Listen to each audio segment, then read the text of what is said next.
Françoise, on continue dans la découverte de l'univers des pastellistes. Le matériel, mais très très simple, le basique. Il y a des accessoires. Oui. Alors, par exemple. Parfois indispensable. Parfois indispensable. Par exemple. Alors. Les pinceaux, je suis sûr. Pinceau. Ça, c'est un pinceau brosse assez dur. Voilà, grand, petit, c'est à vous de choisir. Et quand on a trop saturé son papier, c'est-à-dire on a mis trop de pastel ou de pigments, on le prend, on prend le papier en oblique. On va montrer dans le détail de toute façon. D'accord, ok. Donc c'est pour vraiment gratter. Oui, ok. Ça, c'est tout en finesse. Voilà, c'est au contraire, c'est pour mélanger, pour adoucir. L'estompe.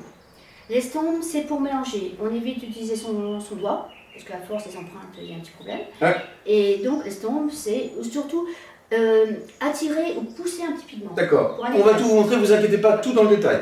Et les gommes, 2 gommes différentes. Il y en a une qui a pris cher, hein. Elle a fait quoi? Elle a fait le tour de... Elle a travaillé. Elle a travaillé, d'accord. C'est une gomme mi-de-pain, vous savez, hein, qui emprisonne le pigment. Voilà. Et l'autre? On va montrer. Toute bête, voilà. Une gomme toute bête coupée, un peu biseautée, qui a aussi souffert. Françoise, tu nous montres tout ça en détail. Oui, c'est ce que je fais. On y va. Là, t'es parti sur un papier classique, hein, c'est ça? Papier canson, Jean Canson, voilà. Pareil.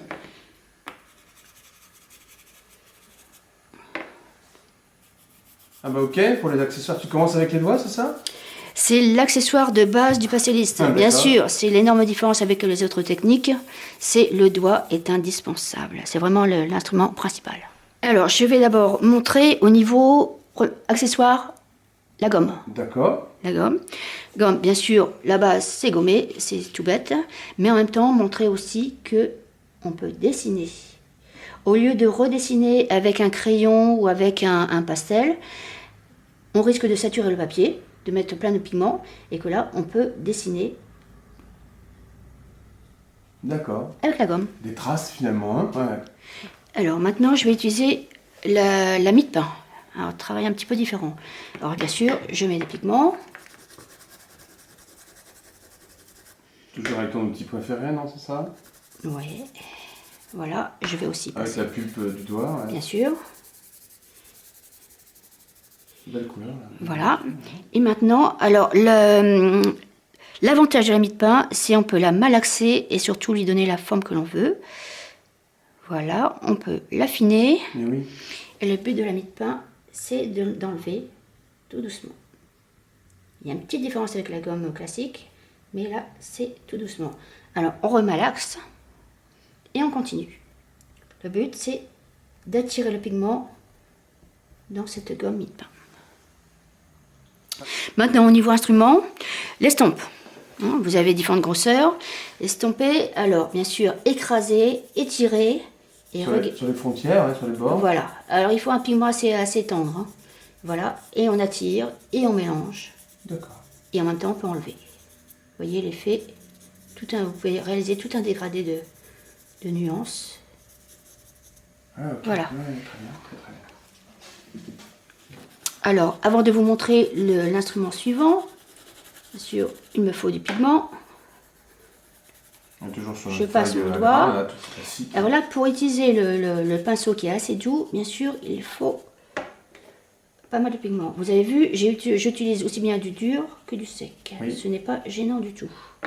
Voilà, voilà. Et ensuite, avec un pinceau doux, très doux. Ouais. Alors bien sûr, attention au maintien. Vous prenez un oblique et regardez bien. Vous poussez le pigment, vous l'étirez tout en douceur. Et ça permet de le... Pareil, c'est un moyen d'estompe, c'est un moyen de mélange. Tu réserves un peu de tirer des blancs, enfin... Tout à fait, oui, tout à fait. Voilà. De retrouver un peu de lumière et tout ça. C'est une manière de travailler différemment. Ça le remet en surface, en fait. Voilà. Alors, vous voyez, il y a des pigments un petit peu partout, donc il faut secouer sa feuille. D'accord. Là, nous avons un pinceau brosse, mais vraiment avec poil assez rigide. Alors là, c'est différent. C'est-à-dire, je vais mettre du pigment. Voilà.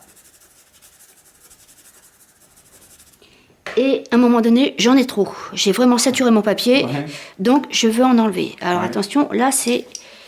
Je vais salir. Vas-y, vas-y. J'y vais? Ouais, bah oui, voilà. C'est dans la vie, on fait ça. Hein. Regardez bien, on prend son papier en oblique et on donne des petits coups pour enlever. Alors, il faudrait que... Voilà. Ouais, l'idée, c'est que ça ne s'écrase pas, en fait, sinon ça rentre. Voilà. D'accord. Après, un petit coup de fixatif et on peut retravailler toutes les nuances ou toutes les couleurs que l'on veut. Voilà. Françoise, donc les outils, les accessoires que tu vas nous montrer, c'est tous des accessoires d'estompe. Plus ou moins, plus ou moins. Au pastel, en fait, on a le papier, le pastel, le geste, etc. Et puis après, on retire ou on met du pastel. On retire, on rajoute.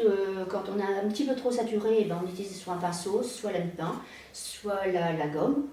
Enfin, différents instruments pour avoir l'effet qu'on recherche. Voilà, bon, mais c'est pas il n'y a pas d'outils très complexes dans le pastel. Il faut choisir, chacun a son petit outil qui devient presque indispensable à la suite. Super, voilà, à vous maintenant de faire ces essais-là et de choisir le vôtre.